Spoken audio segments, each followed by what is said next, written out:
Tchau.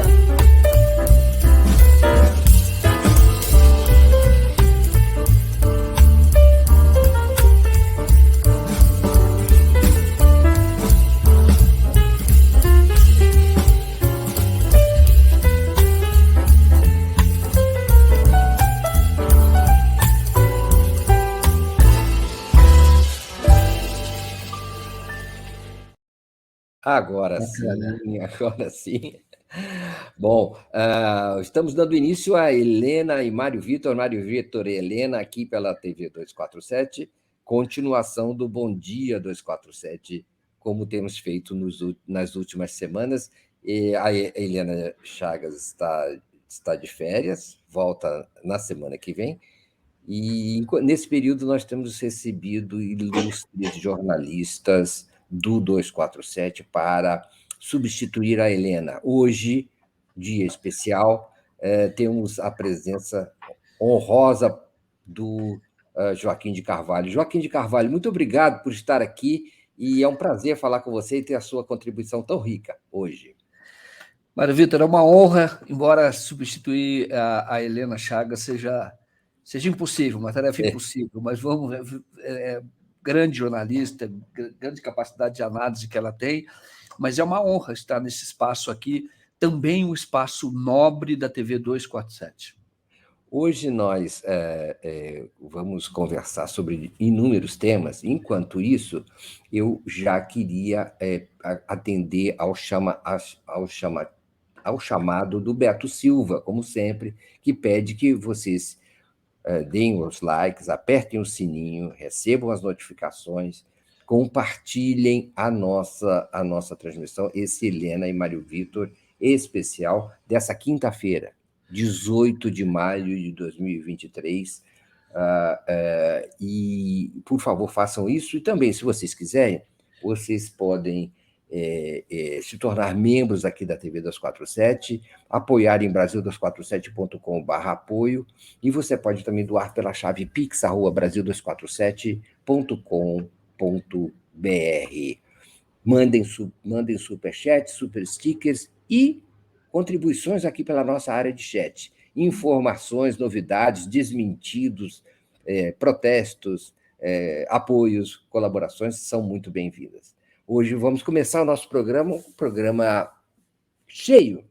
A pauta da semana está cheia, mas tem um tema do dia de hoje, que é o rumoroso depoimento do tenente-coronel Mauro Cid, ajudante de ordens do ex-presidente Jair Bolsonaro, que vai ser ouvido a respeito da falsificação dos cartões de vacinação, inclusive do próprio ex-presidente da República, Jair Bolsonaro, falsificação que o ex-presidente alega não ter sabido. Então, há uma situação que é a seguinte, não é, Joaquim? A situação é a seguinte, o ajudante de ordens ajudou nas ordens ou não ajudou nas ordens? O ajudante de ordens militar cumpriu a hierarquia e a determinação superior ou rompeu com a hierarquia e colocou o superior na linha de fogo, na linha de tiro? Que situação do tenente-coronel, não é, Joaquim? É verdade, Mário Vitor. Eu já ouvi falar, e tem um princípio, né, que a ordem manifestamente ilegal não se cumpre. Agora, eu nunca ouvi falar de alguém cometer ou executar uma ordem ilegal por iniciativa própria. Isto é, ele é ajudante de ordens, ele cumpre ordens. Então, por que ele, por iniciativa própria, cometeria um crime? Por que ele faria isso? Evidentemente que é razoável imaginar que ele estava tentando resolver um problema do chefe. Aliás, essa é a função dele como ajudante de ordens. Então, ele fazer isso de modo próprio é muito difícil que ele cometesse um crime desse. Fazer a vacinação ou adulterar o sistema de vacinação em benefício próprio, o que ele também fez, para a mulher dele, para a filha, tudo bem, isso é razoável. Ele descobriu uma forma de adulterar o sistema e fez isso para ele, para a esposa, para a filha. Depois ele fez para os assessores do Bolsonaro e fez para o próprio Bolsonaro e para a filha do Bolsonaro. Então, a expectativa é que hoje, no depoimento de hoje, ele siga a linha de confessar o crime próprio que ele fez para ele e, com isso, conseguir uma transação penal, porque seria de menor potencial, um crime menor potencial, e se livrar da cadeia. Parece que o assessor do Bolsonaro, o Sérgio Cordeiro, capitão da reserva, capitão do Exército, ele fará isso. Parece que já é uma definição da defesa dele já anunciada, que vai confessar para fazer uma transação penal de forma a que não fique preso por este motivo. Agora, o Mauro Cid, a questão é, ele descobriu, junto com o Ailton Gomes, que é outro, que é o major lá da reserva, expulso do Exército, mas com a patente de major, por isso recebe pensão, a mulher dele, como se ele fosse morto, porque foi expulso do Exército. O Ailton Gomes foi quem conseguiu fazer essa engenharia criminosa de adulterar o sistema. O Cid fez para ele, depois fez para os assessores, porque precisavam, e fez para o Bolsonaro. Agora, por que ele faria de modo próprio, de iniciativa própria? Muito difícil.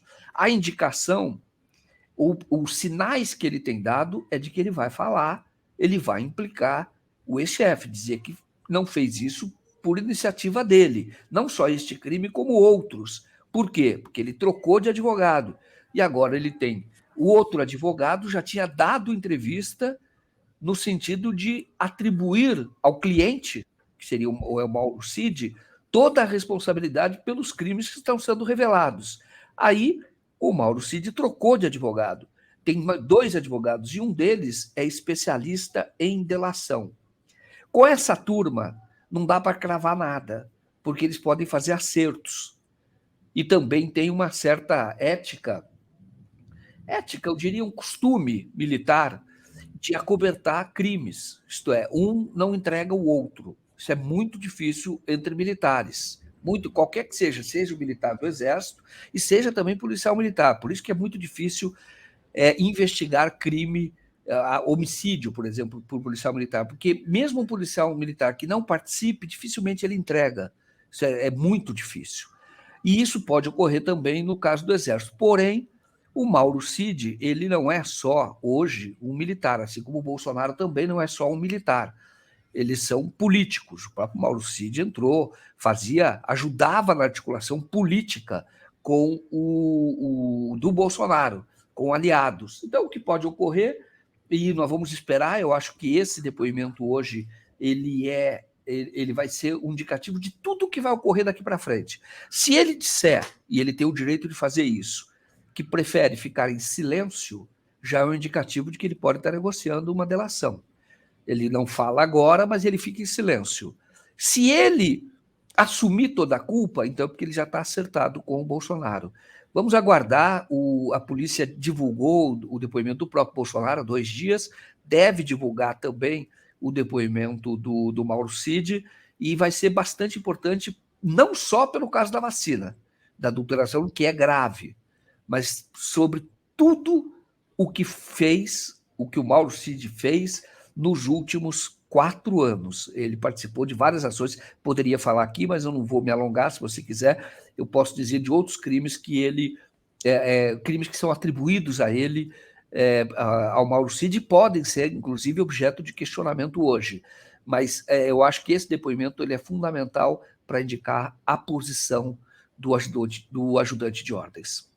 Quer dizer, então, Joaquim, que nós ainda não temos certeza do que vai acontecer na Polícia Federal. Não se pode cravar um resultado qual será a estratégia. Se será uma estratégia individual de salvação dele, Mauro Cid, com algum tipo de perspectiva de, enfim, um crime menor que não resulte em cadeia, ou que resulte numa cadeia curta, ou se aí ele vai se ofender, se ele se abalou psicologicamente, se ele, enfim, tem consciência da injustiça da situação que ele está vivendo. Porque tem também o seguinte, né, Joaquim? Quem acredita nessa versão de que o Bolsonaro não sabia? Será que algum Imagina. policial desse que está, ou qualquer pessoa, mas inclusive os policiais, delegados, investigadores, que vão participar desse interrogatório, será que acreditam nisso? Como é que será o relatório dessa investigação que a Polícia Federal fará? Ela comprará essa versão? E Dificilmente. que todos sabem, não é, Joaquim? Todos sabem improvável, inverídica, mentirosa. Não é? Qual é a lógica de um militar que não parece ter funcionado desse jeito na vida pregressa, né? Não.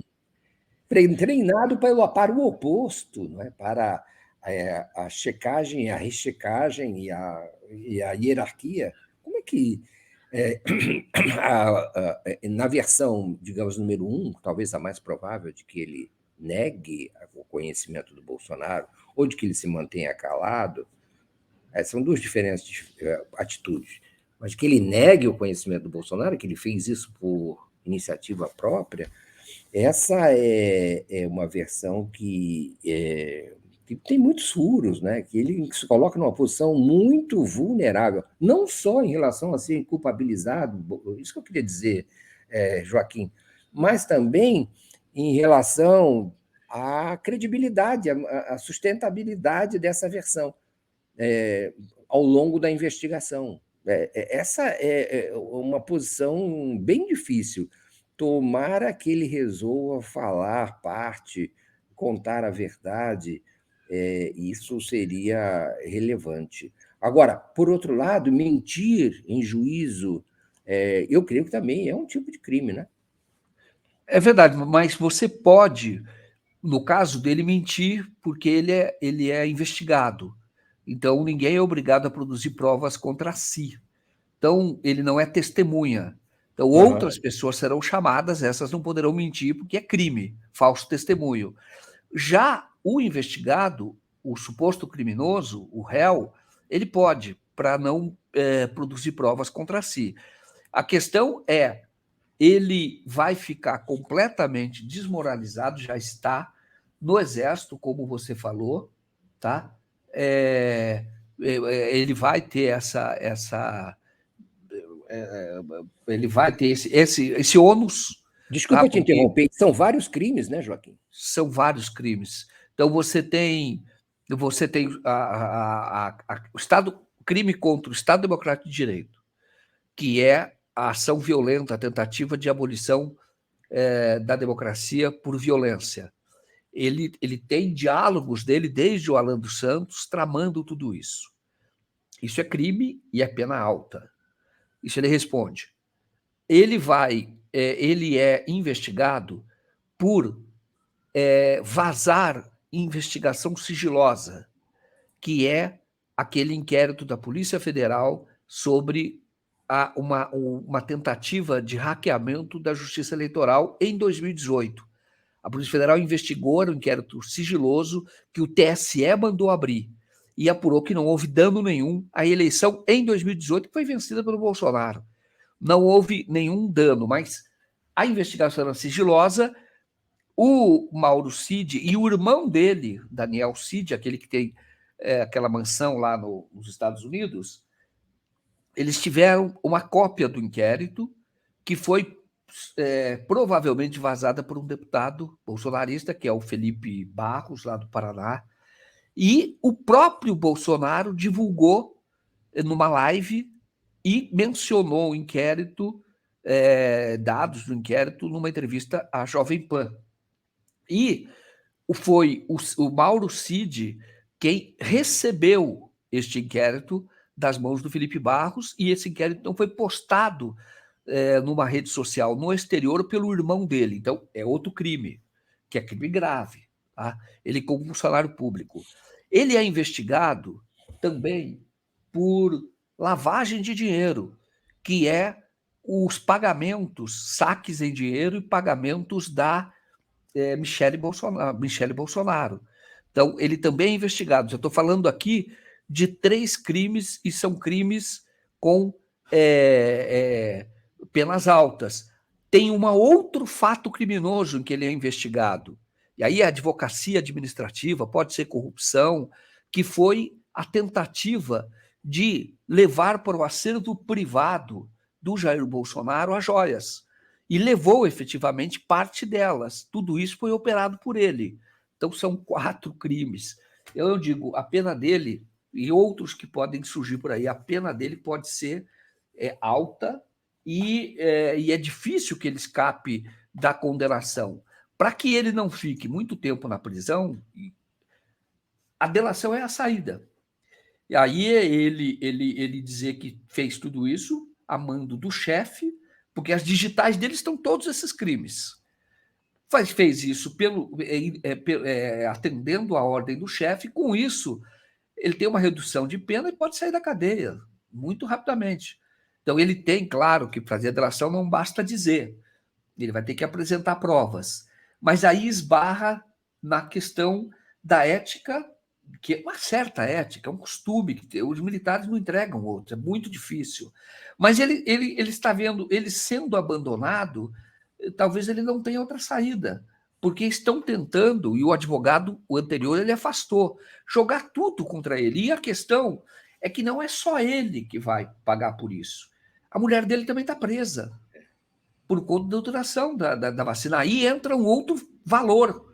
Não é mais o valor só militar. Eu digo que ele pode levar em consideração o que ocorre com a família dele. Então, numa eventual delação, ele pode até, porque ele corre o risco, sendo condenado, de ser até expulso do Exército. Ele pode, numa delação, estabelecer aposentadoria proporcional, estabelecer algum tipo de benefício para poder cuidar da família dele. Agora, é preciso ver até onde vai o envolvimento dele com o Bolsonaro. O Weintraub, que foi ministro da Educação, sugeriu, numa postagem do Twitter, e ele que morou nos Estados Unidos, conhece bem essa turma, que a própria mansão, que está em nome de uma offshore, que é ligada ao irmão do Mauro Cid, essa mansão poderia ser do Bolsonaro. Então, eu digo o seguinte, é preciso ver o dinheiro, quanto que tem que benefício levou o Mauro Cid. E, eventualmente, se ele entregar tudo isso, também ele perde esse benefício. Então, hoje, benefício criminoso, eu estou dizendo, o quinhão dele. É preciso verificar também o que ele tem a perder. Eu coloquei aqui alguns cenários, e eu acho que o cenário que pode forçá-lo a contar a verdade é a proteção da própria família, que eu acho que em qualquer situação se sobrepõe a um costume militar, do tipo, olha, se eu fiz isso, se eu concordei com isso, quando o Bolsonaro pediu para fazer algo ilegal, então eu assumo. Quer dizer, isso seria, entre aspas, honra, entendeu? Não, eu concordei, agora eu sou homem ou militar para assumir, e eu vou fazer isso. Agora, quando tem também a família dele envolvida, aí tem um outro valor, eu estou falando de valor pessoal, que conta muito em decisões desse tipo, que é a família dele. Vai correr o risco de deixar, acho que ele tem a filha, né? A filha hoje, a mãe está presa, o pai está preso, então tem um transtorno muito grande. Deu indicações de que ele pode falar quando trocou de advogado. Agora, experiência que a gente tem, né, Mário? Quando muitas vezes você está trocando de advogado, você está passando um sinal, dizendo o seguinte, ó, ficou mais caro. Isto é, para vocês me compensarem, agora está mais caro. Porque você está vendo que eu já até troquei de advogado. Aí faz esse subterrâneo se movimentar e compensá-lo de alguma maneira. Eu imagino que os bastidores estejam bastante agitados, mas, de novo, se você perguntar para mim, você acha que ele vai entregar o Bolsonaro hoje? Eu não cravaria. Ele pode entregar? Pode. Agora, por que você acha isso? Porque ele trocou de advogado e porque a situação dele, jurídica, é muito difícil. Ele vai confessando os crimes, e mesmo que não confesse, as provas contra ele são muito contundentes, robustas, ele vai pegar muitos anos de cadeia. A Márcia de Oliveira manda uma mensagem dizendo: gente, máfia costuma traçar estratégias bem antes de ser pega. Estes caras têm tudo traçado. Se alguém falhar ou falar, não é? Morre. Também tem isso. Aí eu acho também, Márcia, que há uma disputa entre a lógica pessoal e a lógica do grupo, especialmente do grupo militar, talvez. Então, há duas lógicas que se confrontam aí: a autoproteção e a proteção, digamos, das regras, né? Daquilo que você chama de máfia. Podemos chamar de corporação, de o estamento militar decidindo. E o Francisco Bonfim resume o tom desse programa. Será que Cid vai ter coragem de lançar o inominável ao mar tenebroso? Será que terá? O que vai acontecer? É na tarde de hoje, é isso, Joaquim? Isso. Às horas, não é? Às 14 horas, se eu não me engano. Como tem sido esses 14h30 em princípio, né? Seria isso. 14h30? Exato. O Fernando Bai fala: ajudante de ordem proativo, é mais um covarde. Obrigado, Fernando. A questão, Joaquim, é que há aí a adulteração do cartão de vacina. Esse é o ponto, certo? A Isso. adulteração, a Motivo. falsificação do cartão de vacina, de Isso. cartões de vacina. Isso. Esse é o crime, digamos, principal aqui, o móvel que move a investigação. Isso foi feito num outro ambiente político, numa outra situação política bem diferente da de agora. Sim. Então, o Mauro Cid olhava o panorama e via uma situação diferente daquela que nós estamos vendo hoje. Sim. Uma situação, digamos, que era de dificuldade, mas não era ainda de derrota. Quer dizer, não era de derrota derrota fora do poder. Estavam no poder ainda. Exato. Então, assim, hoje a situação é bem diferente. E uma das coisas que tem que levar em consideração é que a justiça tem se manifestado em relação a vários casos aqui recentemente, não é?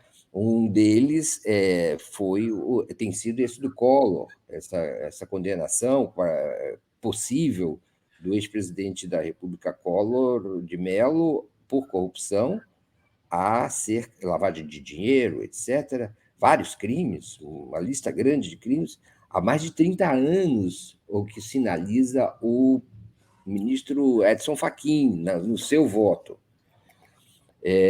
A duríssima decisão do TSE em relação ao Deltan Dallagnol, eliminando o seu mandato, cassando o seu mandato.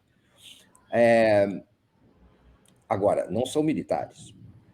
A questão é: será que Mauro Cid não é influenciado por esse ambiente, digamos assim, de estar ligado a órgãos e a movimentos que ameaçaram e ameaçam a democracia, e o próprio STF, a própria Justiça, e vir a ser julgado por eles? Não é ele uma espécie de presa ou de móvel ideal para um tipo de sinalização da Justiça em relação aos golpes que ela recebeu? Eu não tenho dúvida. O jogo virou. Uma coisa é você imaginar que como é que a justiça agia quando o Bolsonaro estava no poder. E é natural que seja assim. Tá? Isso também aconteceu com o Trump nos Estados Unidos, é natural. Há uma influência muito grande de um governo. Então, quando você está no governo, existem pessoas que acham que você nunca vai sair do governo e acham que o poder ali é absoluto. Por isso que eles fizeram todas aquelas coisas, achavam que não iam ser descobertos, porque as pessoas dizem sim para tudo que você tenta. Então, no caso, por exemplo, até do caso das joias, aqueles auditores fiscais, eles merecem todos os nossos elogios no caso das joias, porque é muito difícil resistir àquele tipo de pressão, e foi tentado de toda maneira. Então, existem pessoas que, quando estão, elas são contaminadas por aquele ambiente do palácio. o ambiente de poder. E, de fato, as portas se abrem, porque nomeia juízes, e você tem influência no orçamento, você tem, muitas vezes, em alguns níveis, troca de favores, às vezes nem são favores, é atendimento que não é nem ilegal, não é nenhuma corrupção, mas o governo tem influência e tem poder. E esse jogo virou, e de fato o Mauro Cid pode sim, não é que ele seria um bode expiatório, ele seria a revelação de que a justiça ela funciona. Você pode, ela é atacada, você pode atacar a justiça, mas uma hora a conta vem. Então o Mauro Cid pode sim ter esse significado e eu digo, você fala, mas por que já não fizeram antes? Não é fácil investigar a presidência da República. Aliás, em certos níveis nem pode. Já foi muito difícil quando quebraram o sigilo. Porque tudo isso que nós estamos vendo dos outros crimes agora, de mensagens do Mauro Cid, é consequência da quebra de sigilo que foi determinada no início de 2022. E eu lembro que a reação do Bolsonaro foi muito pesada. Discurso que ele fez contra o Alexandre de Moraes naquela ocasião. E o Alexandre de Moraes engoliu seco. Era o presidente da República. E, aliás, o juiz não pode bater boca mesmo, mas ele engoliu seco. E agora, no seu tempo, no tempo da justiça, mas já foi difícil quebrar o sigilo do Mauro Cid. Lembro que o Bolsonaro fez discurso pesado. E por quê? Porque ele sabe. Ele sabia que o Mauro Cid é o longa-manos dele, né? Como se usa aquela coisa. Ele é a mão estendida dele. Para cometer crimes, você usa um longa-manos, que é o caso do Mauro Cid. Então ele já sabia. Então, quando houve aquela quebra de sigilo, sabia, vão me pegar. Se ele continuasse no governo, teria algum tipo de instrumento para tentar pressionar, e mesmo assim talvez a justiça andasse, só que não dessa maneira como está sendo agora, bem rápido. E bem rápido porque não há mais obstáculo, não há mais aquela pressão que pode ser exercida por quem tem a presidência da República. Então, o Mauro Cid pode ser, sim, o primeiro degrau para se chegar até o chefe de toda a organização, que é o Bolsonaro. Tá? Isso, que dúvida tem em relação a isso? E as condições estão todas dadas.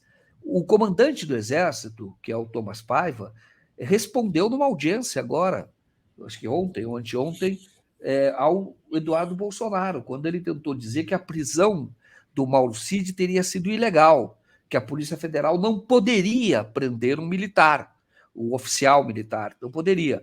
Aí o comandante do Exército respondeu ao Eduardo dizendo que foi tudo absolutamente legal. Um oficial do batalhão especial do Exército acompanhou, a prisão foi na Vila Militar, acompanhou, estava junto, e ele responde na justiça comum, porque é um crime comum. E assim ele vai responder. Não foi um crime em razão de ser militar. Então, eu estou dizendo que o Mauro Cid, ele vai ter que responder por si próprio. E O aí Joaquim, vai a difícil justiça, abafarem neste caso. sim, a justiça, como diz o doutor Euclides José Marque Mendonça, o curioso foi um dos filhos dizer que ele não deve ter agido sozinho. Então foi quadrilha? Quadrilha. Agora, a justiça já está decidindo, né? Na verdade, a justiça já se posiciona e influencia esse e outros casos. A decisão do Alexandre de Moraes, gravíssima, de que militares podem e serão investigados e punidos pela Justiça Civil, não é qualquer coisa, Joaquim. Ela passou um pouco assim, digamos, normal, vamos mudar de assunto, mas ela é uma mudança estrutural na jurisdição e na maneira como a justiça vinha abordando esses casos. Havia uma isenção para militares Sim, serem julgados apenas pela própria justiça castrense. exato. Acabou isso por Exato. uma decisão. Eu nem sei se houve uma decisão ou se foi um pronunciamento do ministro Alexandre de Moraes. E já Mauro Cid está sob essa nova ótica. Resultado, não é, Joaquim? Resultado, no plano político, do enfraquecimento, da vulnerabilização da corporação militar, da desmoralização dela, por conta do compromisso com, bem ou mal, Jair Bolsonaro, e por conta do seu apoio às iniciativas golpistas, sua tolerância, pelo menos, e sua participação ao longo desses anos. Então, vejam bem que as consequências, como se diz, vêm depois, e já estão acontecendo e influenciam até este caso, não é, Joaquim? Exatamente. Você sabe o que está acontecendo?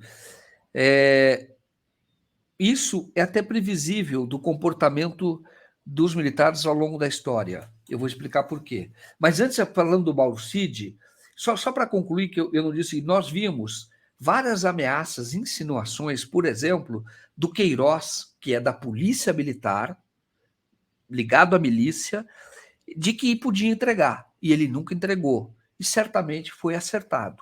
Isso é dinheiro. Isso é vantagens que ele recebe. Mas no caso que você está colocando, é uma questão que é muito mais abrangente, que é da institucionalidade. O Exército existe, tem um papel importante, as Forças Armadas têm um papel importante.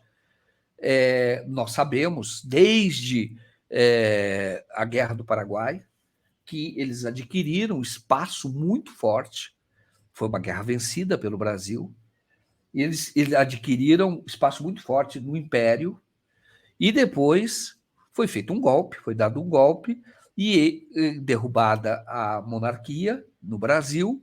E eles, o primeiro presidente militar, segundo presidente militar, Floriano Peixoto, e ao longo da nossa história, os militares estão sempre presentes e sempre na linha de frente, sempre influindo, sempre tendo protagonismo. É inegável. Até a esquerda, quando você fala de Luiz Carlos Prestes. Então, você tem, Luiz Carlos Prestes, durante muito tempo, foi a referência da esquerda no Brasil. Então, isso é inegável, está na nossa história, diferentemente da história de outros países, na história dos Estados Unidos, por exemplo. Não tem esse protagonismo. E o que está acontecendo agora? Os militares também se adaptam para poder continuar tendo protagonismo. Então, eles se adaptaram na época da redemocratização. Tá? A certa altura, aí tem um embate entre eles, inclusive. Mas o que conta, o que se sobressai? O protagonismo. Para que eles continuem no protagonismo, eles se adaptam, mas eles continuam influindo. Isso é nossa característica, da nossa história. Isso é inegável. E isso tem que ser mudado, e é uma mudança cultural. Neste caso, agora, o Alexandre de Moraes, ele foi ocupando o território, ocupando o espaço. Ele foi ocupando. É isso que ele fez. Quase que uma estratégia militar, né? Ele foi avançando um pouco a cada dia. Até que os militares perceberam e falaram, olha, a última tentativa foi o 8 de janeiro. Porque ali, uma certa linha do Exército falou, olha, o Lula vai pedir arrego. Nós não vamos derrubar o Lula, porque é constitucional. Mas ele vai pedir a GLO, porque a coisa ficou... Se não tem o Flávio Dino, uma certa habilidade ali do governo, o próprio Lula, que não aceitaria, tem muita habilidade, mas o governo agiu muito bem. O governo ficaria refém do protagonismo militar, porque o Lula teria que falar, ó, GLO, e continuaria sendo presidente, mas os militares, aquela linha anterior, assumiriam um protagonismo muito maior. Isso não ocorreu, por habilidade desse governo mesmo, que fez a intervenção na Polícia Militar, afastou o Alexandre de Moraes, afastou o governador na ocasião, que é o governador do Distrito Federal, e foi mostrando a força, ocupando o território. E aí o que acontece com o Exército? O Exército protegeu, sim, os acampamentos. Chegou a manifestar como se fosse o STF, uma corte judicial, dizendo eles têm o direito de ficar lá, é democrático, etc. Afrontou, teve uma nota oficial, ainda no final do governo Bolsonaro, dizendo que eles tinham o direito. Também o Exército foi medição de forças.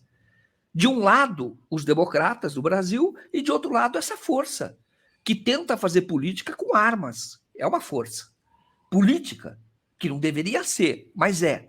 E aí, quando eles perceberam que não dava, quando eles perceberam que perderam, aí se adaptam.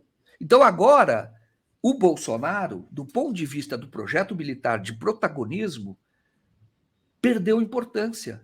O Bolsonaro está sendo descartado.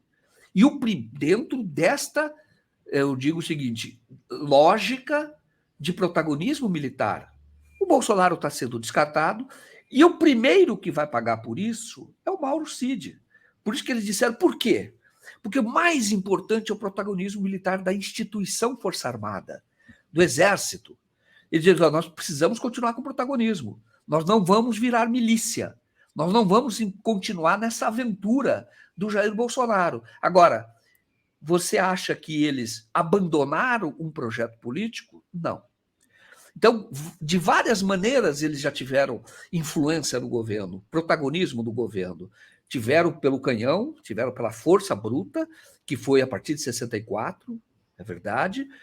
Tiveram a partir de 2014, porque eles começam a ter protagonismo antes da eleição do Bolsonaro, 2016, com a recriação do GSI, o Etchegóin assume um papel de muito poder dentro do governo do Michel Temer, muito poder. Já era. Agora, quando eles viram na democracia, disseram, olha, vamos entregar esses caras, inclui o próprio Bolsonaro, mas começa pelo Mauro Cid, eles vão pagar pelo que eles fizeram, mas nós vamos continuar influentes. E aí, e o Lula está tentando dar uma nova destinação à Força Armada quando ele diz, vocês são muito importantes numa estratégia de defesa, numa indústria de defesa, e você vê que ele está prestigiando, porque quer que eles tenham esse protagonismo, mas na área específica deles, que seria defesa e a indústria de defesa. E até o Lula tem interesse nisso porque gera emprego, ajuda a desenvolver o país, a fazer o país crescer. Mas é uma luta que está sendo travada, é uma guerra. Olha o polígono. Olha o polígono de forças. Uhum. Esse grupo ali na antessala do gabinete presidencial, e talvez até no gabinete presidencial, Joaquim de Carvalho, nosso convidado especial, participação especial em Helena e Mário Vitor, honrosa para nós hoje, nessa quinta-feira. Ali no gabinete se tramavam coisas como, ou se conversavam sobre as possibilidades do tipo, vamos chamar uma tropa que vai ocupar o Palácio e vai ocupar Brasília e a primeira coisa que ela vai fazer, prender Alexandre de Moraes, que vai julgar essa gente. Exato. Não é? Então, aí estão as gravações, estão na mão da vítima número 1, do alvo número 1. Claro. Agora, a outra coisa, então, esse já é uma coisa que complica. A outra coisa é a seguinte: todos nós, a mãe do ministro Alexandre de Moraes, que eu desejo tudo de bem para ela, os filhos, a família, todos nós, nossos filhos, nossas famílias, sabemos que essa história bate no Bolsonaro. E sabemos que ele vai mentir, como provavelmente é possível que aconteça hoje à tarde. Nós, na nossa matéria de hoje, que está agora no ar, enviada pelo nosso grande produtor Paulo Emílio, nós estamos dizendo exatamente isso. Nós estamos dizendo que o poder, não é? Como é que a gente está tudo sob controle, que no depoimento de hoje nós vamos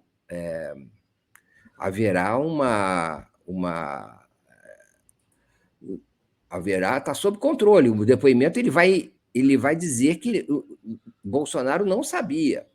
Essa é a nossa versão. Agora, entre ele dizer e nós acreditarmos, qual é a distância? E o ministro Alexandre de Moraes, entre ele dizer e o ministro acreditar, qual é a distância? A outra coisa, você pode dizer assim, não há evidências, não há provas, mas fica uma espécie de passa-moleque, né? Uma espécie de deboche. Não sei se você concorda com isso, sim, Joaquim. Uma espécie de deboche escrachado diante de toda a nação. Dá para passar uma coisa dessa? Claro, sempre é possível dizer o seguinte, não houve provas, não há evidências, não há confirmação disso, mas aí o ministro-alvo acaba sendo também envolvido numa espécie de tramóia, de trampa, de enganação que quase é inadmissível, não é? É certo. Mário, a gente sabe que a história, muitas vezes, a história da nossa história, a história da humanidade, a história do Brasil, ela é feita de narrativas. A narrativa que é feita com base na verdade, nas provas, ela prevalece. Mas existem cursos, às vezes recua. Então, vai ter uma narrativa, vai tentar construir uma narrativa para tentar preservar o Bolsonaro. Vai estar se tentando. Porque o Bolsonaro não para o Exército mais. O Bolsonaro está descartado pelo Exército. Essa é a minha avaliação, pelo próprio prisão do Mauro Cid. Mas ele continua a ser do interesse dessa extrema-direita selvagem, dessa extrema-direita que hoje está institucionalmente representada no PL. E o PL sabe que o Bolsonaro não se elege mais presidente. Mas o PL sabe que o Bolsonaro pode ser uma alavanca para deputados, para a grande bancada e até para algum governo do Estado, como Santa Catarina. Então, ele pode, dependendo do curso aqui em São Paulo, que pode ocorrer, ocupar espaços aqui também, o governo do Tarcísio. Então, ele tem ainda importância nessa política partidária. Como o projeto das Forças Armadas, como ele chegou a ser, não acredito mais mesmo. Ele está descartado. Agora, então, é claro que eles vão tentar construir a narrativa deles, como o Dallagnol está tentando construir a narrativa dele. Isso é normal no jogo democrático. Por isso, Mário, você que tem experiência na imprensa corporativa, foi ombudsman da Folha, secretário de redação, no momento em que a Folha tinha muito prestígio, um jornal com muito mais repercussão do que é hoje. Mas você sabe... no momento em que a Folha estava à esquerda do Estadão. Então, mas eu falo, era uma voz que definia o consenso na sociedade. O que eu quero dizer é o seguinte: as narrativas se pegam ou não depende do consenso da sociedade. A grande novidade que existe é que você tem hoje o Mário Vitor, a Helena, todos os outros Tereza, que conhecem por dentro o que é o sistema e que expõem com a mesma honestidade que expunham, mas com um grau de liberdade muito grande e com um ponto de vista que antes não tinha espaço. E isso ajuda a construir o consenso na sociedade, a fazer com que a narrativa A ou B prevaleça. Então, isso que a gente está fazendo, com toda essa comunidade participando, essa audiência elevada que tem aqui o 247, e muito qualificada, a gente fala, gente, vai sendo construído o discurso, vai sendo construído uma narrativa, e vai construindo o consenso, que seja melhor para a sociedade. Quem conhece Brasília, por exemplo, Cobre, sabe muitas vezes que começa de manhã com uma certeza. Ao longo do dia, essa certeza vai mudando, vai mudando, vai mudando, vai mudando, vai mudando. Por quê? Os consensos que vão sendo construídos a partir de debate, a partir dessas conversas que nós estamos tendo aqui. Isso influi até no advogado do Mauro Cid, às vezes, influi no procurador, e foi isso que fez com que a Lava Jato mudasse. A Lava Jato estava santificado, o Moro também. E aí, hoje, nós sabemos que era uma operação corrupta. Nós sabemos, e a indicação é de que muito mais vai ser exposto, mas muito mais mesmo. O Tacla Duran deve trazer muita informação sobre isso. Tem até uma hoje que está no UOL, foi publicado no Jamil Sadi, que é muito interessante. A Lava Jato destruiu provas, furou um HD, certo? Mas isso é um outro assunto que é muito importante, muito impactante. Mas o que mostra é que aqueles que eram heróis, hoje você sabe que são bandidos. E aí você diz, e por quê? Porque existe uma mídia diferente hoje. Uma mídia que tem um outro ponto de vista, que é profissional, que usa os mesmos critérios da imprensa, o rigor na apuração, fugindo de fake news, mas ela tem uma análise que é outro ponto de vista. E força até aquela mídia corporativa, a velha imprensa que eu chamo, até ela ter outra postura muitas vezes, porque a sociedade tem outra voz. Então, a narrativa que você falou, ele vai dizer, pode dizer que o Bolsonaro não tem nada a ver com isso, que nunca soube, que foi tudo dele. Se disser isso é porque ele foi acertado. Acertado, que eu digo, é grana. Se ele disser isso, vai ser difícil colar, porque existem outras vozes hoje, que vão dizer aqui, o Mário Vitor, a Helena, eu mesmo, outras pessoas vão dizer, olha, isso não faz sentido por isso, por isso, por isso, por isso. E aí, quando você tem essa força que está reunida aqui, por exemplo, agora, quase 4.500 pessoas, se você considerar o Facebook, a rede social, estão reunidas nesse momento. Isso daqui é um público gigantesco, que está discutindo, está recebendo novas informações, está participando também do debate, e isso vai se reproduzindo na sociedade. Então, eu falo para você, o Dallagnol está falando que ele é vítima, etc. É um direito dele falar. Mas nós vamos mostrar, não é, a decisão foi soberana, 7-0, por isso, por isso, por isso, por isso. Mauro Cid pode dizer um monte de coisa, vamos dizer, não é, não faz sentido, por isso, por isso, por isso, por isso. E eu acho que o Brasil está se protegendo. Isso é o grande avanço da democracia no Brasil, essa reunião que nós fazemos aqui através de uma empresa, que é o 247. Nós tivemos ontem também uma importante, para voltar para o ontem, nós estamos falando hoje, né, porque é o do depoimento do Mauro Cid, mas vamos falar do ontem também. Ontem à noite, uma importante votação na Câmara dos Deputados, tem a ver com a situação política do governo, quase que sacramentou uma possibilidade de maioria do governo no Congresso, pelo menos na votação da urgência do projeto da chamada regra fiscal, uma maioria consistente de 367 votos a 102. Se olharmos na semana passada, o panorama era de que havia um caos no Palácio do Planalto, de que não havia articulação política, de que ela não funcionava, de que era um bate-cabeças, Rui Costa, Alexandre Padilha, Márcio Macedo, José Guimarães e outros líderes não se entendiam e não conseguiam sinalizar a existência de uma base política forte. Não sabemos o quanto é consistente, falta votar a substância do projeto ainda, mas já há, pelo menos, uma sinalização de que o ambiente político ganhou um outro tom. Ou também tivemos a presença do ministro da Fazenda, Fernando Haddad, em 3 comissões conjuntas, numa sessão conjunta, num depoimento longo, a respeito do arcabouço fiscal e de outras características da atual situação da economia brasileira, mas essencialmente do arcabouço fiscal, da nova regra fiscal.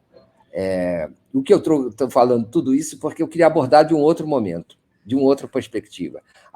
Já sabemos em tudo que há uma polêmica sobre se o arcabouço é bom, se ele é ruim, se ele é neoliberal, se ele não é, se ele é rentista, se ele é regressivo, se ele vai desenvolver ou não vai desenvolver a economia brasileira, se ele não estamos aceitando a lógica da Faria Lima, esse tipo de coisa. Mas eu queria dizer que essa semana foi a semana passada foi a semana Flávio Dino. Essa semana está virando a semana Fernando Haddad. Que interessante. Então, é interessante chamar isso também como essa visão, não é? Porque são 2 potenciais candidatos à presidência da República, né? Cada um com suas preferências, mas, claro, focados no momento, focados na situação atual, os 2 performando na Câmara, no Parlamento, e com os olhos da nação voltados para eles, mas eles com um olhinho também lá no futuro, nas perspectivas de futuro de quem vai conseguir galvanizar a confiança, a legitimidade para quem sabe, arriscar um dia essa candidatura. Não te parece que tem esse pano de fundo também, Joaquim? Muito bom, muito bom. É isso mesmo. A semana passada foi do Dino, essa do Haddad. E muito interessante que eles estão cada um no seu papel. O Ministério da Justiça, historicamente, não era só para cuidar, por exemplo, da interlocução com o judiciário ou segurança pública, aqui no governo federal. Era de articulação política também, tinha uma função política muito forte. E isso o Tancredo Neves, por exemplo, lá atrás foi o ministro da Justiça do Getúlio Vargas, por exemplo, jovem, e foi. Então tinha essa função, o Ministério da Justiça tinha, sempre teve.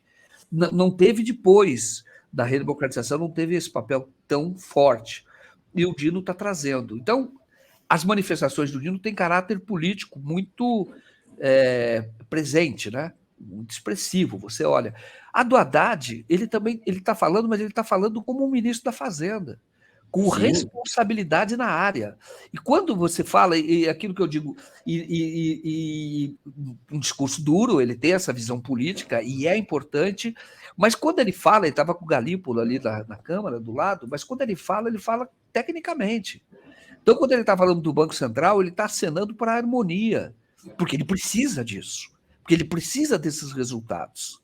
Então, eu digo para você, é claro que o mundo, eu vou dizer assim, o Brasil continua com as forças que existiam na época do Bolsonaro, com a diferença que tinha uma presidência de extrema-direita que jogava contra o desenvolvimento do país. Essa é a verdade. Agora, as forças continuam aí. Houve uma nova força que surgiu, que é o novo governo federal, com um presidente que não pode tudo, não pode nem afastar o presidente do Banco Central. O Senado é que faz isso. E o Haddad cumpre esse papel de não destruir pontes. Pelo contrário, construir pontes. E aí você olha que dentro do que ele está fazendo, os resultados já aparecem. Inflação caindo mesmo. Inflação caindo. Você teve aumento das reservas cambiais, as reservas caíram no tempo do Bolsonaro, aumentou já 4 meses, 23 bilhões. Isso está aumentando. E reserva é muito importante. A Rússia está segurando até uma guerra e está crescendo porque ela tem reserva. Ela fez isso, é importante. A Argentina, a dificuldade dela é que não tem reserva. E o Brasil tem reservas bem grandes. São significativas, né, para enfrentar qualquer dificuldade. E aumentou. E aí você já falava que o Brasil poderia ter recessão. Está tendo um pequeno aumento do comércio, já foi visto agora, foi um pequeno aumento, e já está projetando um crescimento de 2%. Faz muito tempo que o Brasil não cresce 2%. Quer dizer, teve aquela queda gigantesca, se você, na época da Covid, aí teve um aumento, mas não é um aumento, é porque, na verdade, continuou fraco em relação ao antes da Covid. Mas sempre o Brasil vem crescimento muito tímido, já está falando em 2%. Isso já surpreende. E se você olha, a Bolsa, ainda que tenha muita especulação, ela é um termômetro. Com especulação e tudo, mas ela é um termômetro. E você vê a subida dos pontos, os estrangeiros voltaram a colocar dinheiro na Bolsa brasileira. E aí você tem, hoje o Lula, eu sei que não sei se vai dar tempo para a gente abordar, mas a visita dele ao Japão, ele vai ter 6 ou 7 encontros bilaterais. Você lembra que o Bolsonaro ficava arrumando encontro bilateral e não conseguia? Porque ninguém Você imagina, Joaquim, o Lula chegando em Tóquio e sabendo a notícia da urgência aprovada com essa maioria de 367 a 102. Exatamente. Ele que estava em dúvida sobre a própria conveniência dessa viagem, havendo essa agenda tão importante no Brasil, né? Então, parece que o voo foi tranquilo, o voo chegou bem e está tudo sob controle, como como se diz. Agora, que é um perrengue, não é? Mas os números são, você lembrou aí, a economia crescendo a quase 2%, a inflação baixando, a ocupação grande de certos setores, crescimento significativo de setor de serviços, de comércio, alguma coisa, a mola do Brasil está presa, é verdade, mas ela consegue empurrar o batente, mesmo com essa prisão toda, ela consegue. O Brasil está, como diz o ministro Haddad, está pronto para ter crescimento muito significativo, desde que consiga baixar a taxa de juros, e isso tem tudo a ver com o arcabouço, não é isso? Exatamente. É o possível que o Lula dá a direção do governo. Ele falou: a nossa base é testada da votação a votação. A gente tem que dialogar com os 513 deputados. E outros ministros têm obrigação de conversar. E aí, o governo executa, o Haddad falou isso ontem. Não é o projeto que é dele especificamente, mas aquilo que é possível naquele momento. Mas tendo o norte. É preciso ter crescimento para ter emprego, desenvolver o país. Então, o governo tem rumo. É o que você percebe, não tem essas loucuras que havia na época do Bolsonaro ou a falta de credibilidade que havia no tempo do Michel Temer. Você percebe que tem um rumo. Isso é importante, isso está tendo resultado e é isso que traz resultado. A economia se move muito pela percepção. E o governo está sendo um governo responsável. Dialoga. O Haddad conversou com muita gente. E o plano que ele apresentou, inclusive foi alterado pela Câmara, e o Haddad aceitou, disse é normal que seja assim. não tem problema nenhum, porque nós estamos trabalhando com a política.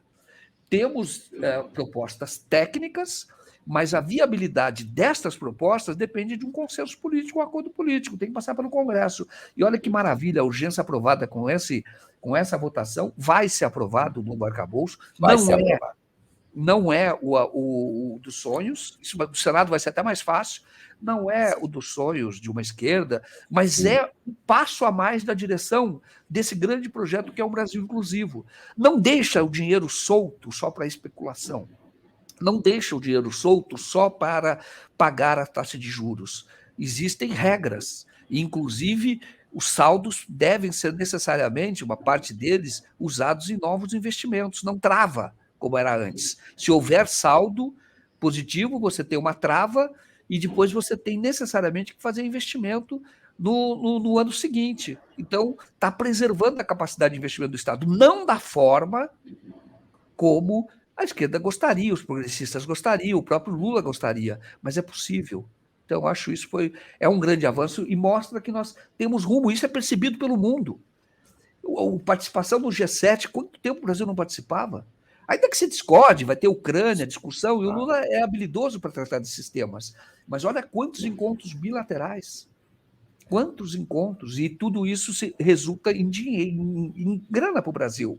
O Lula conta que numa das reuniões que ele teve uma vez com o Japão, e ele teve uma reunião com o primeiro-ministro japonês, e que eles não estavam comprando mais do Brasil há muito tempo manga, porque diziam que a manga brasileira tem aquelas mosquinhas, e é verdade. Só que a Embrapa descobriu, teve uma nova tecnologia, que a manga não tinha mais aquelas moscas. O Japão tinha deixado de comprar por conta daquelas moscas, que manga que você abria, tinha umas mosquinhas, não sei se você lembra disso, vinha bem pequenininha. Historicamente, a manga nossa tinha essa característica. Só que a Embrapa mudou. Aí o Lula conta isso, eu ouvi dele isso quando eu cobria a Caravana do Sul. Ele foi com o ministro japonês e mandou levar a manga. Aí, quando ele chegou, pediu para cortar a manga. E o ministro japonês dizendo que não queria comprar manga. Aí ele pediu que o ministro japonês comesse a manga, que estava sendo feita no Brasil. O primeiro-ministro comeu, aprovou, e segundo o Lula, contou isso na caravana, depois disso foram vários carregamentos de manga, e até hoje o Brasil continua vendendo manga para o Japão. Olha um exemplo, mas assim é nesses encontros bilaterais. Muito bom, chegamos ao final. Com o Joaquim discorrendo sobre talvez a arte que o Lula mais goste de cumprir, que é essa arte de caixeiro viajante dos produtos do Brasil. Não é? Ele adora vender o Brasil e ele tem muito prazer com isso, ele é fascinado por essa atividade. Olha, chegamos ao final, queria agradecer muito a audiência de todos vocês, as mensagens, e agradecer muito honradamente a presença do Joaquim de Carvalho. Obrigado. Joaquim, a gente logo se encontra por aí, muito obrigado, e estamos aí, não é isso? É isso. Muito boa honra estar aqui, viu? Um espaço nobre, debate inteligente, conversa. Muito obrigado por esse espaço, por me permitir participar aí desse espaço nobre que nós temos aqui, que é o programa Helena e Mário Vitor. Muito bom. Muito obrigado, Mário Vitor. Helena e Mário Vitor. Estamos aí, a gente volta terça-feira que vem com mais um Helena e Mário Vitor, um outro convidado ou convidada, na terça-feira que vem, às 10 da manhã. Fiquem agora com o Giro das 11, com Daiane Santos e Gustavo Conde. Tchau, tchau e obrigado.